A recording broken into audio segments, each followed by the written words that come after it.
Where the hell's the Cadillac? I don't know. I'm working on Doc it. Daniels out driving around in the damn thing. No, he broke down the other day, and he's I got drinking it in the in it. shop.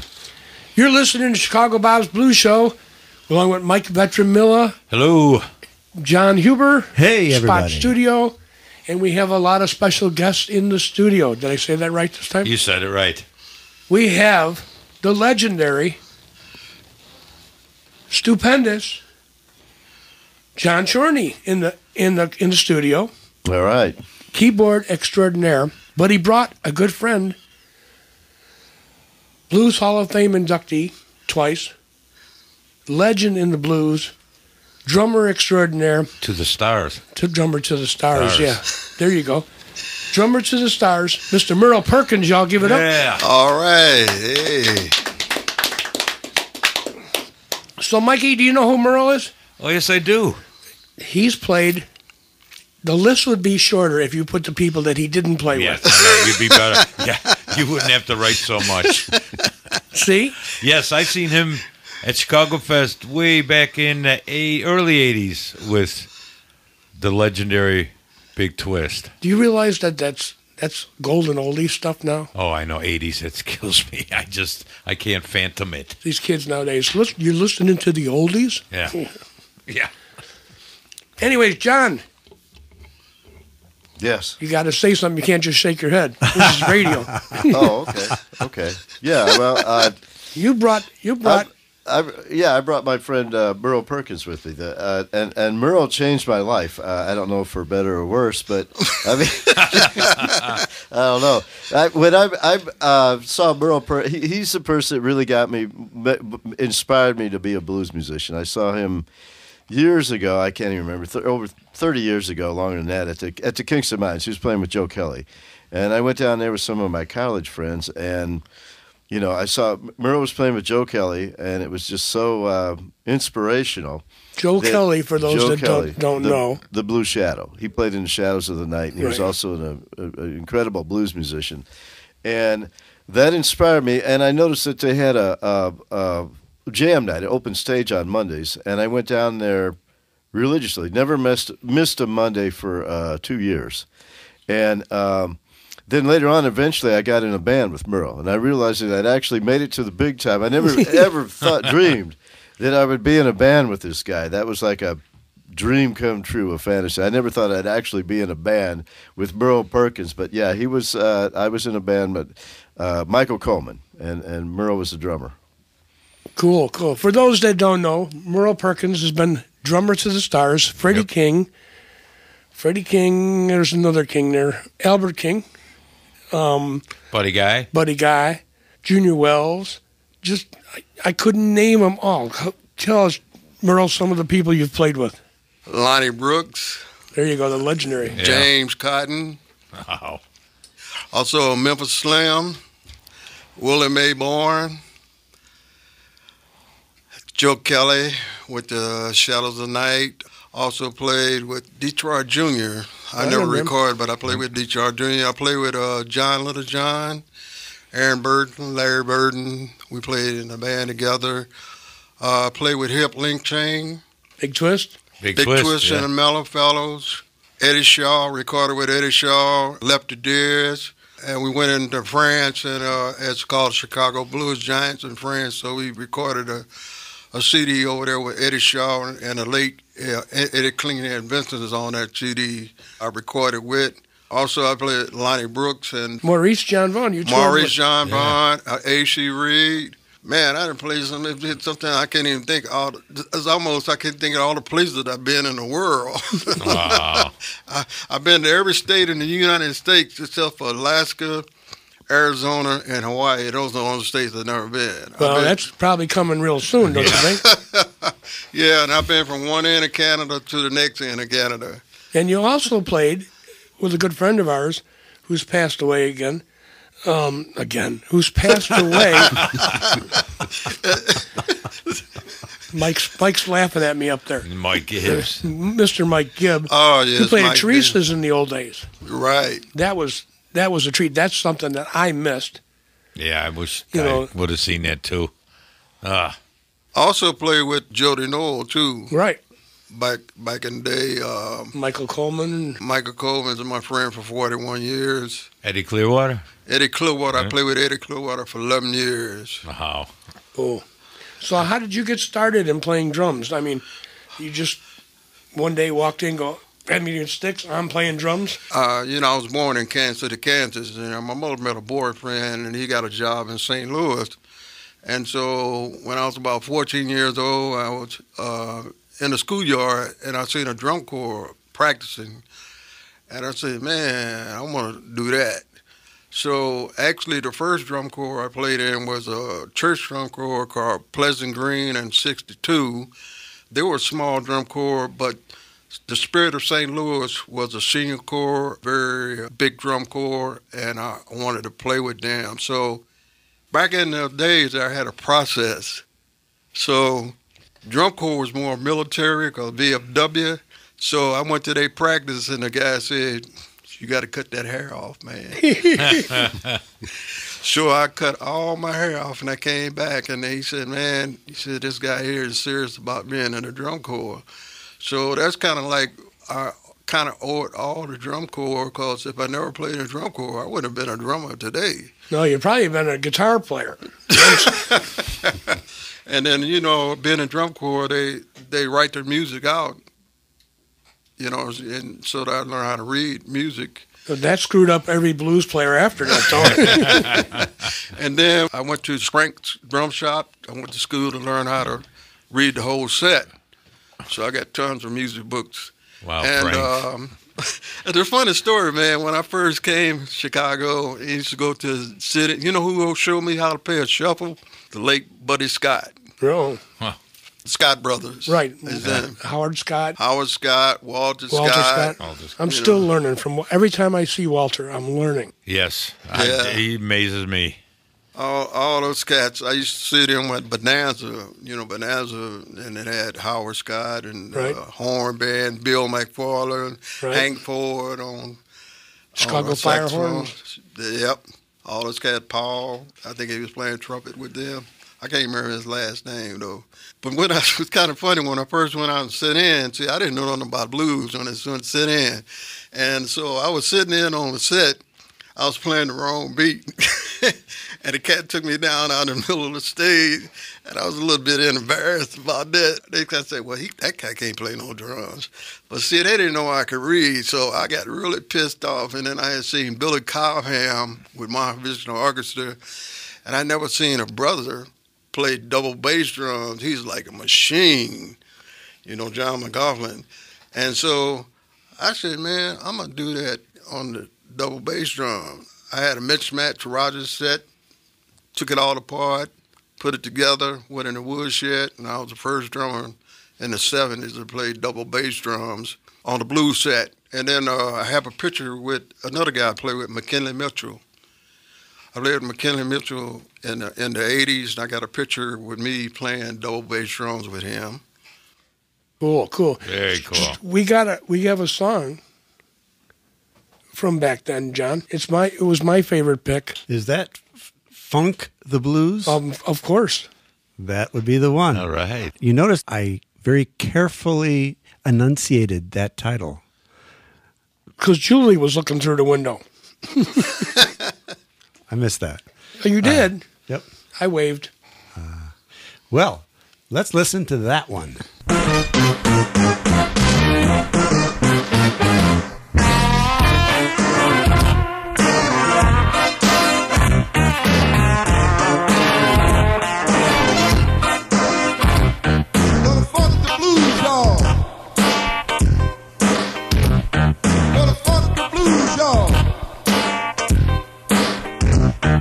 your hands up now.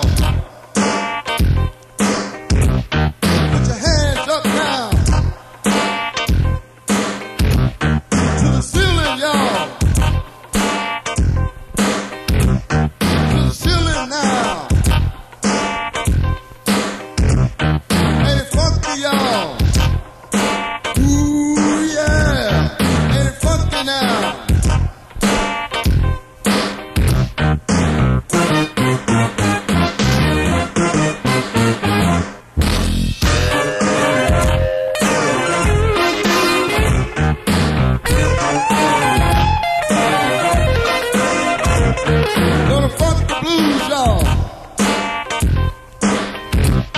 Gonna funk the blues, y'all. Put the hands down. Put the hands down. Stomp the feet now. Stomp the feet. Ain't it funky now? Ooh yeah. Ain't it funky, y'all?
That was Funk the Blues.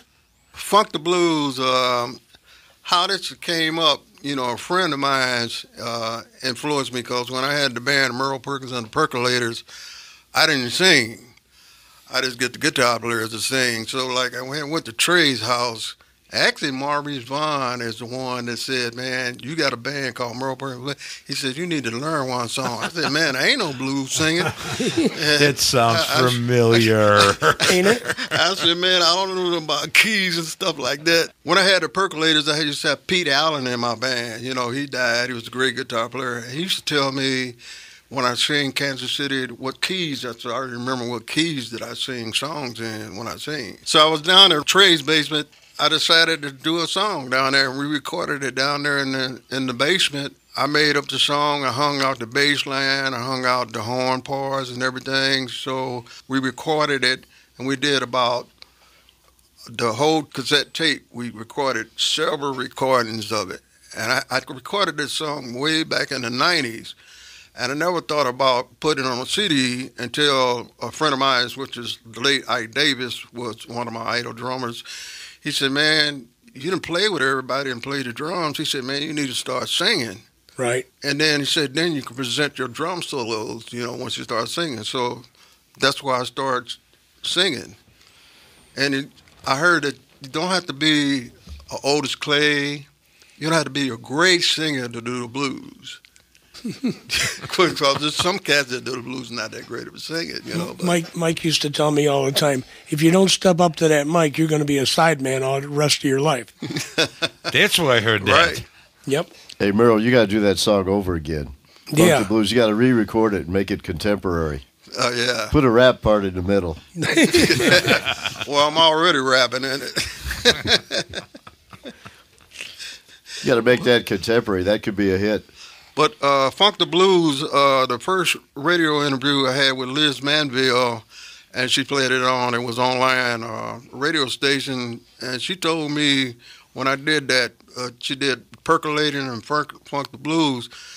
As long as she's been working at that radio station, nobody's never called in about anybody's song but those two songs. They wanted to know who was doing those songs, Percolating and Funk the Blues. Right. We got Percolator up next, don't we? Yeah, let's give that a listen and find out what all the Phone calls are about. yeah. At Percolating is a song I opened up when I had my band. I had a coffee pot on stage. I put an incense and it would be burning, percolating. All right. So after we get finished listening to this, you have to tell us about that. Yeah.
that was Percolator.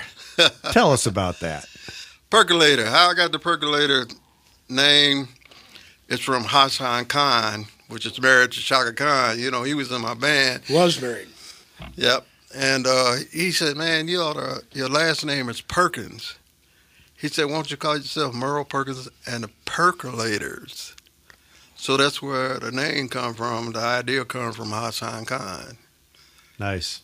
And you had a coffee pot on stage brewing? Right. I put my whole idea. I kind of did a show within a show, just go up and play. I had 4 sets of chimbales up front.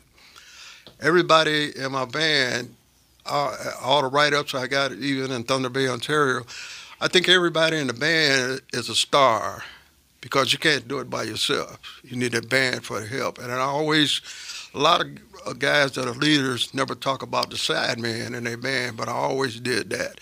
I talk about the sideman in my band because I can't do it without them.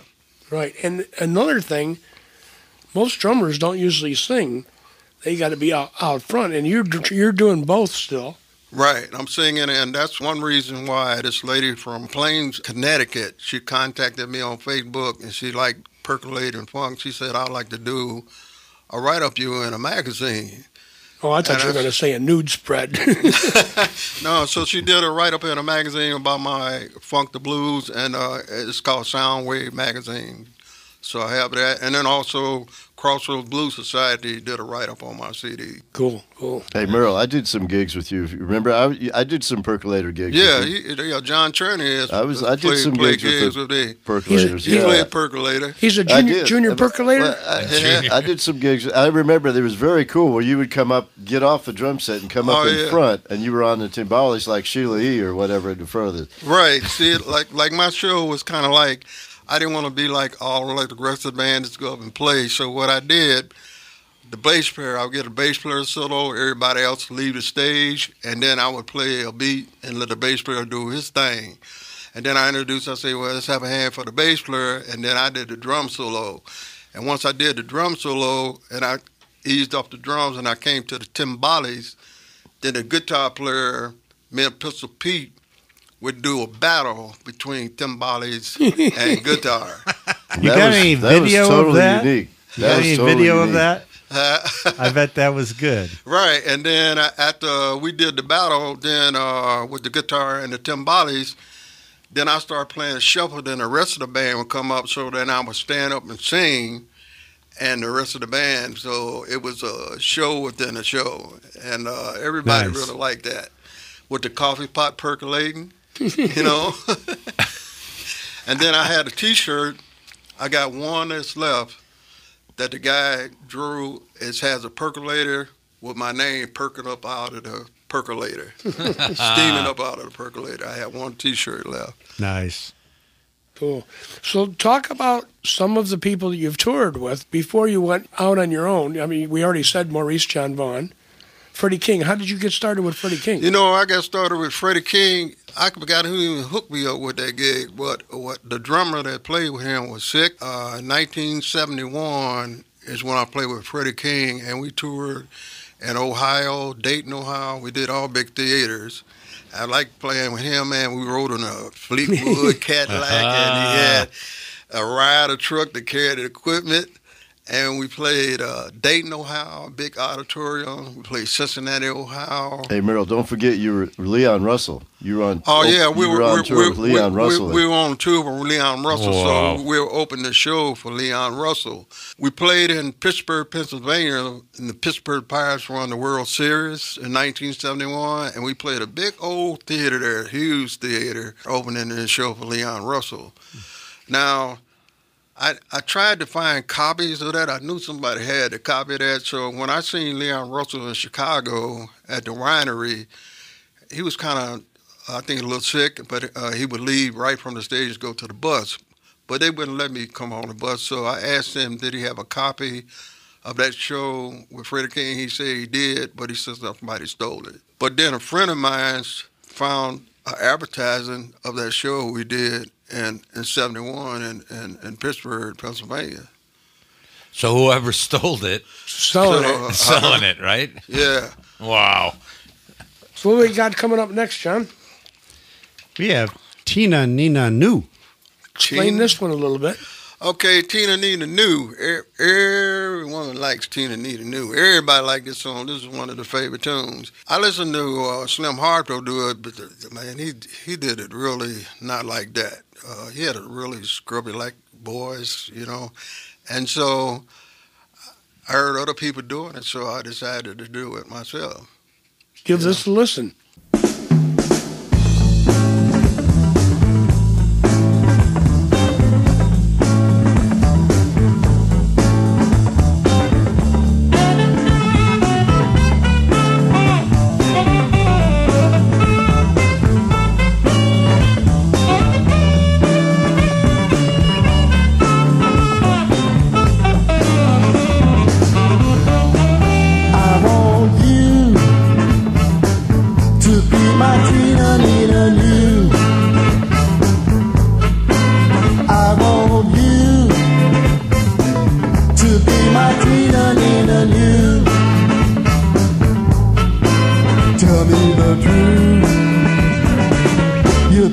Tina Nina New.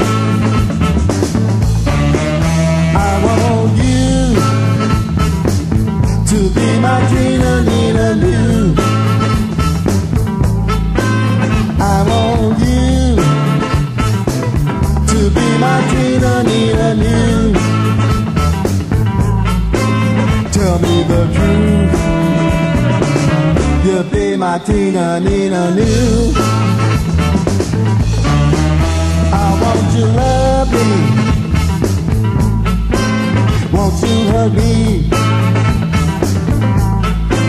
Come on and squeeze me.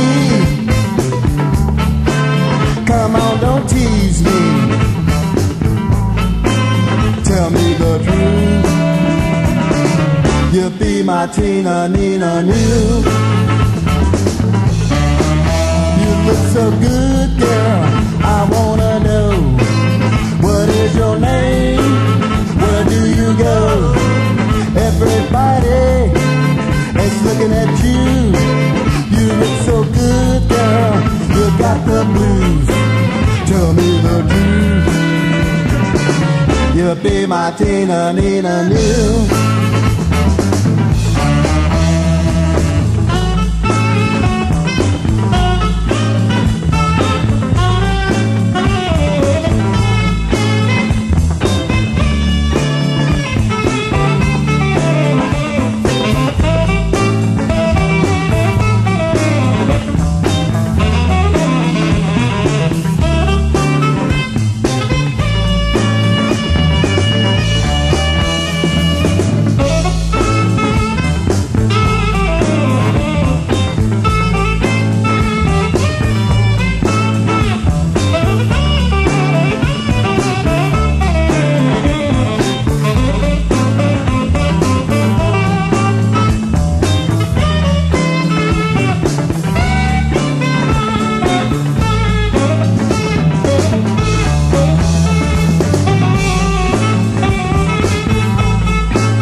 Tina, Nina, new.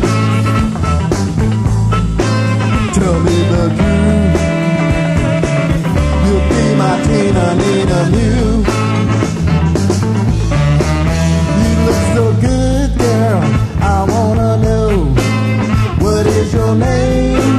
Where do you go? Everybody is looking at you. You look so good, girl. You've got the blues. Tell me the truth. You'll be my Tina, Nina, new.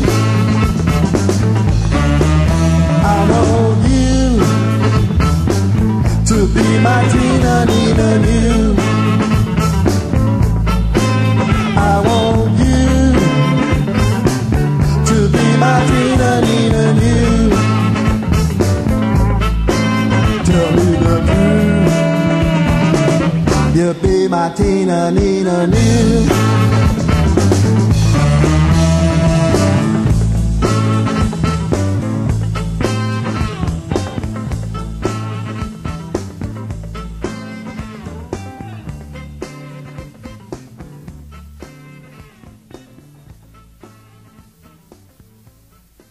All right, we're back.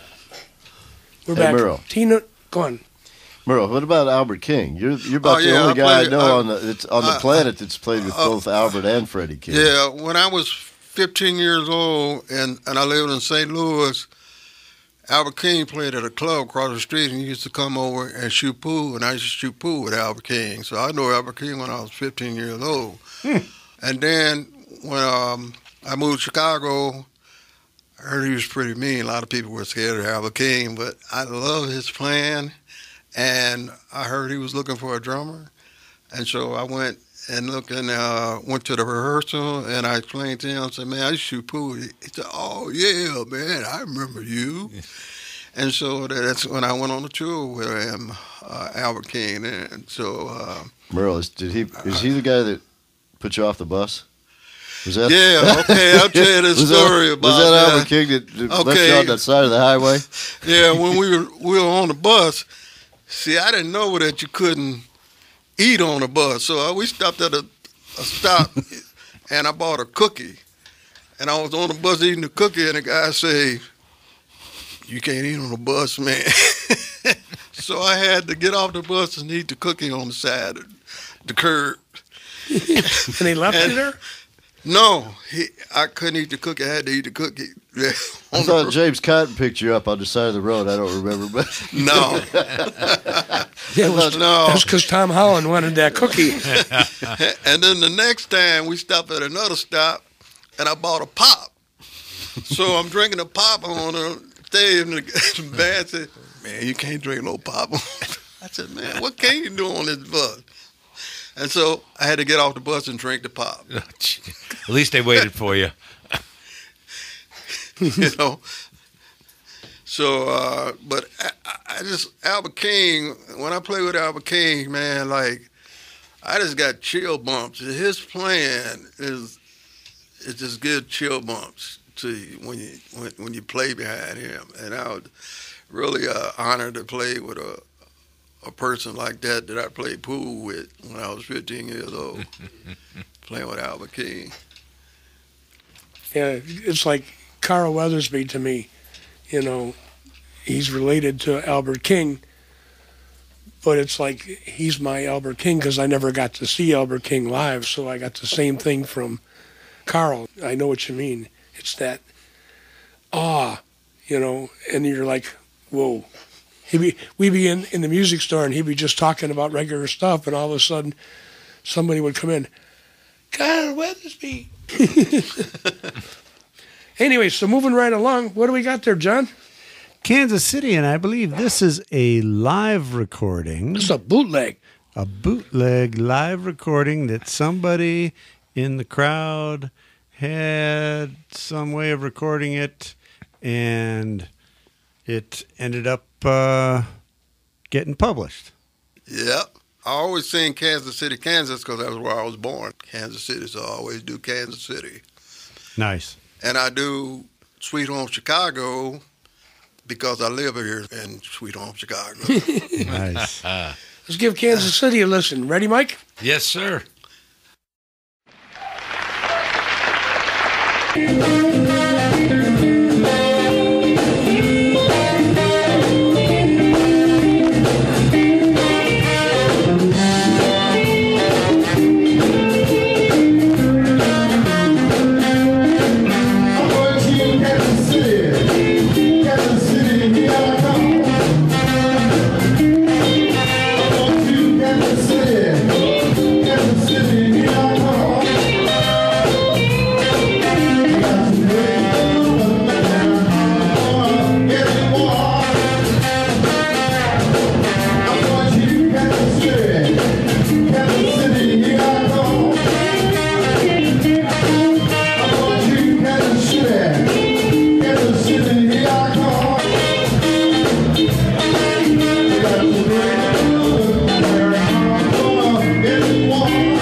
All right, that was Kansas City the bootleg. You've heard it first here. I don't think So, it was Merle, first.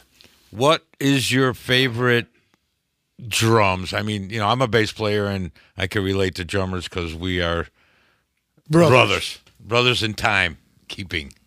So, what would you say would be your favorite brand of drums, or do you play mixed match set still, or? Well, actually, I got 3 drum sets. The one drum set I got is a Mapex called Sunburst, like a piano finish. It costs over $3,000. The snare drum is a $500 snare drum, and I played it a few times. The Gibraltar rack costs $500, so it's a really big set. And it's a Mapex Saturn. So that sounded a really great sound. And then also I have a North drum set. That's black North drums. They look like they was from outer space. Yeah. Not down south. Billy Cobb, actually the Blue Devils drum corps was the first. Drum corps is the first to get any new drums that come out. They're the first to get it. It's the ones that got like a big right, horn. It's like a horn. Oh coming yeah, out I know like what you're that. talking about now. Yeah, I still have that set in my closet. And then the other set I got is called Pacific, which is made by DWs. And that's just 5-piece kit. 5-piece? Yeah. That's your traveling kit, more or less? I got it from the Guitar Center. I didn't got too old to carry a lot of drums. No, we all know the feeling here. So I got to try to travel easy. That's good. That's good. So what kind of sticks are you using these days? Well, the drumsticks I have an endorsement with called Diamondback drumsticks. Also have an endorsement with Soul Tone cymbals. And before Diamondback drumsticks, I had one with Silver Fox percussion, but Al, he passed away, and they just disappeared. And then I also have an endorsement with Slug beaters. Beers. Yeah, they're my friend Eric invented it. He played with Simon Fender. He's a drummer. Okay. And he invented these slug beaters. They had a piston in it, and you just turn it around. They come in different colors. You just turn it around from the hard side or for the felt side. But it has to be directly on the head straight. If it was crooked a little bit, it would mess the piston up, and then He blew up a piston. yeah. Hey, Merle, I got a story. Do you remember when we were playing with Michael Coleman? And I walked into the Kicks and Minds, and Merle's drum set took up the whole second level of the stage. And there was no space left, the whole second level of the stage. And Michael Coleman came in and looked at it. He looked at you, he goes, take that down. He goes, this ain't no rock show. I don't remember that. You don't remember that? No. Oh, I remember it. What set was that? It was that weird looking drum set. It was huge. Oh, the Nord drum. It took up literally the whole second. No, damn, that drum set don't take up the Nord. Well, Michael was mad. He come in there and took up the whole second. No. I remember he told you to take it. He goes, take that. He goes, this ain't no rock show. He goes, because he had to be the center of attention. Michael Coleman had to be. He didn't want anything distracting from him. But you did. It was a huge drum set. And it had the whole second tier of the stage. Everything was taken up by your drum set. He come in there and looked at that. And he told you, he goes, take that down. He goes, this ain't no rock show. I don't remember that. I remember that. And that's usually pretty scary for a blues frontman. You can walk in and see the drummer with 900 drums. It was a massive drum set. It took up the whole second tier of the stage, and he come in and he looked at it and goes, take that crap down. He goes, this ain't no rock show, is what he said. But I'm telling you, another set I had, I don't know if you remember the Octopus set. Oh, yeah. Visual light, with a logo was made and you can see through. Now, when I played with Albert King, I always played a big set because of being a drum corps. I like the different melodies. So when I played with Albert King, I was a little bit nervous of playing that drum set on the first set. And then Albert King on the second set turned around, he said, man, I want you to play all them drums. And what did he say that for? Boy, you talking about somebody doing some Billy Cobham rolls and behind that, I have recordings. I recorded that on a cassette tape with me with Albert King. So I have live recordings with Albert King on my YouTube page. Are your drums, do you have rack mounts for your toms, or? My Mapex set has a Gibraltar rack, which that wreck costs $500. I know what that is. Yeah, my bass pick set is just Straight up. a 5-piece Yeah. set. But I always played double pedals. Yeah. I never go nowhere without my double pedals. You should have invented it. Yeah. So do we have a favorite song from you? What's your favorite song that you've done? Funk the Blues. That was already my pick. But it's another song that I like that I play with Brazilian Blues Bass. It's called You're So Fine. That's one of my favorite songs from Brazilian Blues Bass. Do we got that one, John? Yes, we do. Can we hear it? Here we go. 1, 2, 3.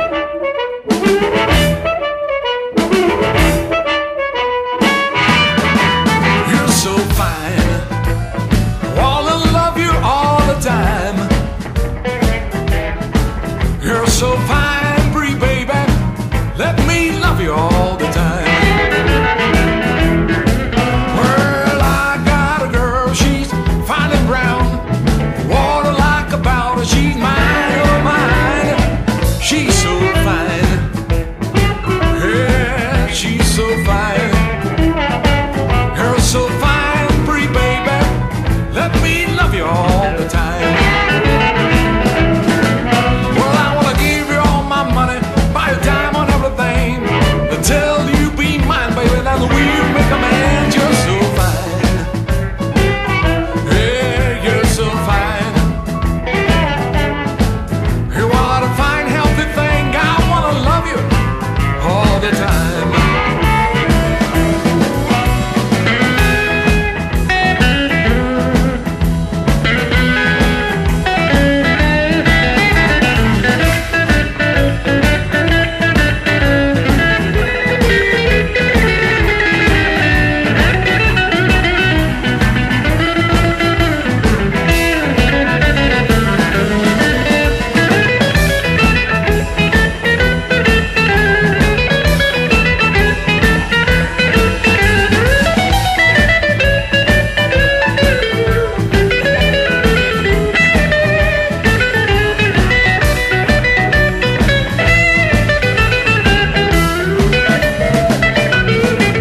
How you fill my conversation, baby, made me talk myself to death. I'm in love with you, baby, I don't want nobody else. You're so fine. Yeah, you're so fine. You're so fine, baby. Let me love you all the time.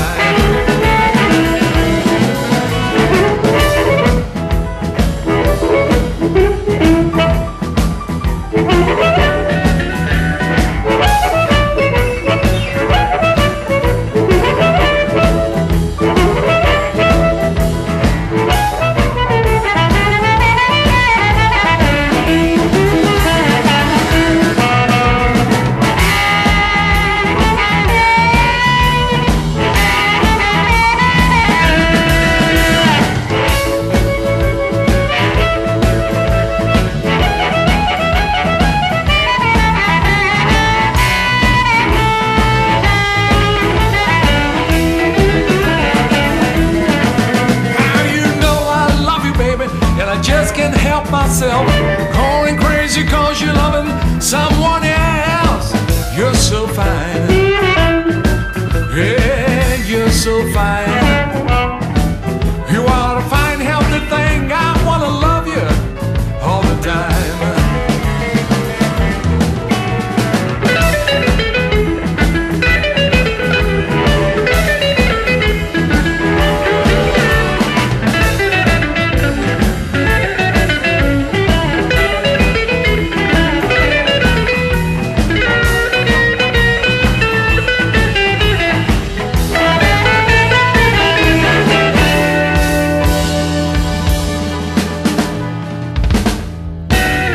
We're going to talk about You're So Fine You're So Fine. because we just Okay. came back from that. This is how I got hooked up with Brazilian Blues Bash. I went on a tour with Eddie Clearwater, and we stopped in the airport at Rio de Janeiro, and the town that we was doing the festival in was about 4 hours from the bus on there. And I was playing on stage, and the harmonica player which Ivan liked the way he said, man, you was a shuffling cat, man. And he got all this information from me.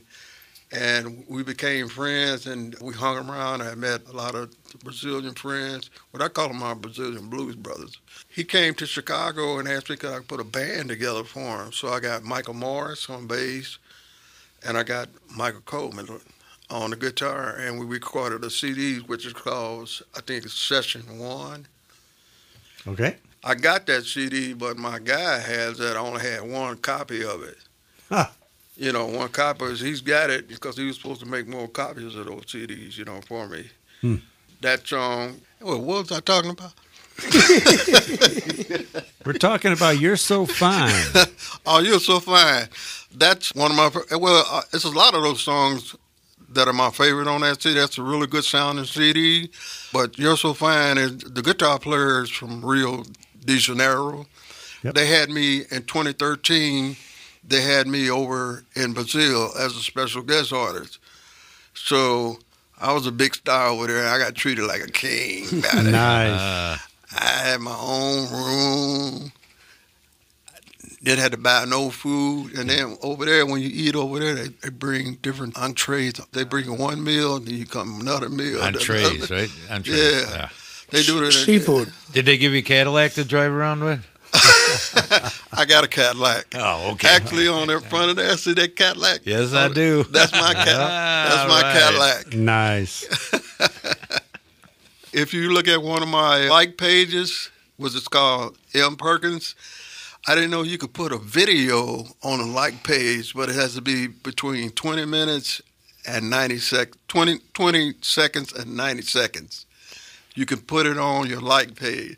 So, and you could hear the sound. So I got us filming me driving the Cadillac and talking, and everybody turn around and take a picture of everybody riding in the car. And you called that a like page? Yeah, I have 4 like pages.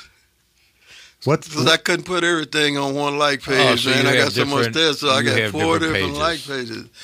And then one of my like pages is called Merle Perkins' The Percolator, and the film is on there. You know, I did a Coors beer commercial nice? Wow. in 1984 with 85 with Magic Slim and Teardrops. So that's on there. With John McDonald at the time? Was no, John in there? it was Nick Holt, his brother, John Primer on there, and Magic Slim. Ooh, that's John Primer. I ain't seen him in a long time. No. Not Well, I did- in a long time. I did some gigs with John Primer on the road. Cool. He's like the last link to the old Muddy Waters thing. Yeah, he kind of like, man, he loves Muddy Waters. We rode all the way from Chicago somewhere way up in Canada. That's how I heard is Muddy Waters all the way. Muddy Waters already there, so that's his boy there. So, John, which song we got next? Showers of Rain. Oh, that's what I was trying to figure out. And Showers of Rain, is that from the Brazilian band? No, Showers and Rain is from Fritz Kirk. He was a good part. Him and Frank Bandy. I don't know if you knew Frank Bandy. He was a bass player. Well, actually, we did this, just the rhythm section, us at Paul Serrano Studio. You know, it was a very popular studio that was on 22nd Street, right off of Cottage Grove. And we did that way back in the 70s, and I forgot all about those songs. So Rich moved to California, and he started playing with John Lee Hooker. He was always with John Lee Hooker until John Lee Hooker passed away. But he would come back every now and then to Chicago, and he came to Chicago, and he said, man, I got something for you. And he gave me the CD. I said, oh, the song, because it was just the rhythm section. So Showers and Rain, they put horns on there, Charlie Musselwhite. You said they went out to California and did all that, right? Yeah, and he did that because I forgot all about it. We did it way in the 70s, man, and I forgot about them tunes. Let's give this a listen. Showers of Rain.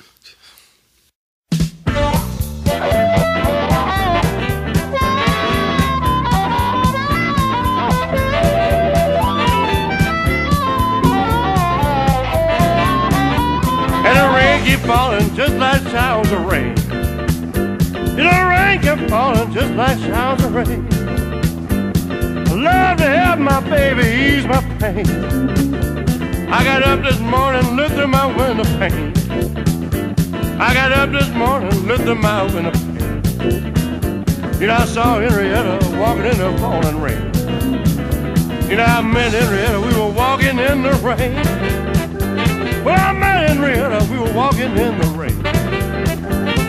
Love to have my baby ease my pain.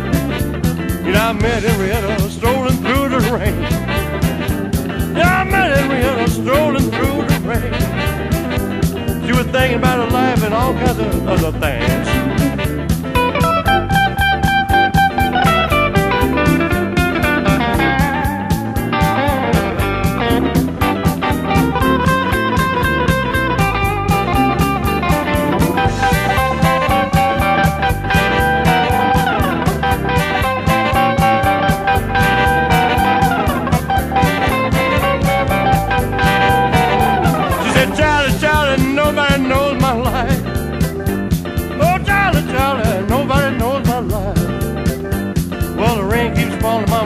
Be my wife.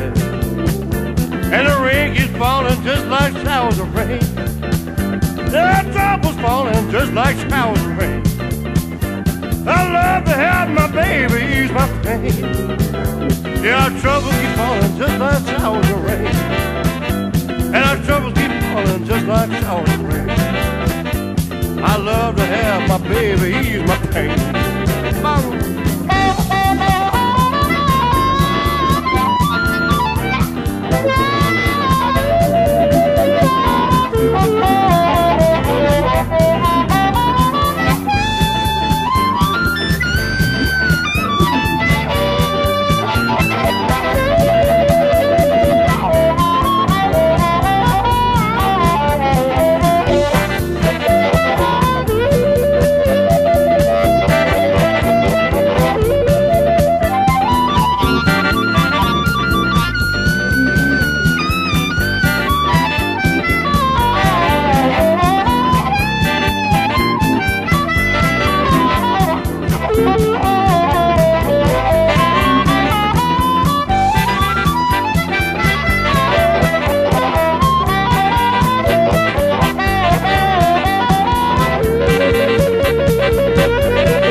We would like to thank you for coming out, and we would like to ask you to please come back again. There's a million stories in there that we want to hear. Being on a time frame, that's kind of hard to do. So we would like to welcome you back and do this again. This ends part 1 of Merle Perkins' interview. Join us next week for part 2. See you, everybody.